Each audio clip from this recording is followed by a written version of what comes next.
મિત્રો, દૈનંદિન સાંઈ બોધ 7 ફેબ્રુઆરી.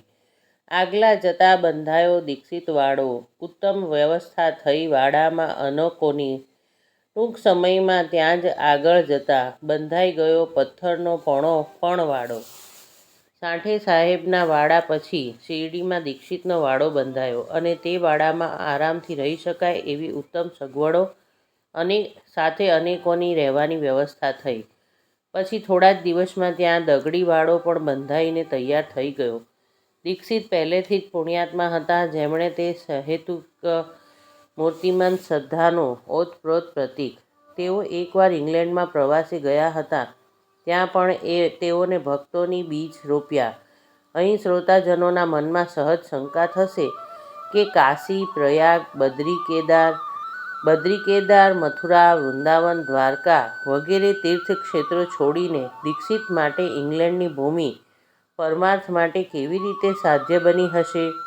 તે શંકાનું નિરાકરણ કરવા થોડું વિષયાંતર કરીને પણ હેમાળપંત તેમની કથાનું નિરૂપણ કરતા કહે છે,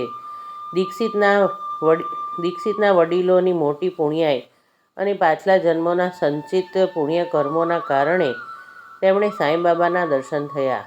જે ઘટના માટે કારણ બની તે આવી છે. ઇંગ્લેન્ડમાં હતા ત્યારે એક દિવસ દીક્ષિતનો પગ લપસી જવાથી તેઓ પડી ગયા અને તેમનો પગ લૂલો પડી ગયો અને તેઓ પાંગળા થયા. ઉપરથી પણ તેમના ભાગ્યનો અશુભ યોગ હોવા છતાં પણ તેમનું પરિણામ ગુરુ પુષ્યામૃત યોગની જેમ ઉત્તમ જ નીવડ્યું. તે કારણથી તે દીક્ષિત ભારત પાછા આવ્યા અને તેમને ચાંદોકર સાથે ભેટો થયો. ચાંદોકરે દીક્ષિતને કહ્યું, સાંઈના દર્શનનું મહાત્મય જુઓ તો ખરા, તમારું અપંગત્વ તરત જ મટી જશે. દીક્ષિતનું એવું માનવું હતું કે બાબાએ મારા પગના લંગડાપણા કરતાં મારા મનનું લંગડાપણું દૂર કરવું. ત્વચા, લોહી, માંસ અને હડ્ડીઓનો સમૂહ એટલે માણસ, નરદેહનું પિંજર. તેઓ ક્ષણભંગુર સંસારગાડી છે. પગ લંગડાતો રહે તોય ચાલે, પણ મન ખંતીલું થવું જોઈએ. શ્રી સાંઈનાથ કાકાસાહેબ દીક્ષિતને પ્રેમથી લંગડા કાકા અને બંબિયા કાકા કહેતા.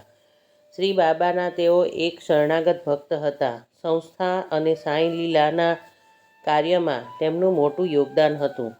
બાબાની અવતાર સમાપ્તિ પછી સંસ્થાની જે સમૃદ્ધિ થઈ તેમાં કાકાસાહેબ દીક્ષિતનું કાર્ય ખૂબ મહત્વનું છે. સાંઈ સંસ્થા તરફથી પ્રકાશિત થતા સાંઈ લીલા માસિક શરૂ કરવામાં દીક્ષિતનો ફાળો મોટો છે. હું મારા માણસોને કદાપી મારાથી દૂર નહીં જવા દઈશ. ઓમ સાંઈરામ.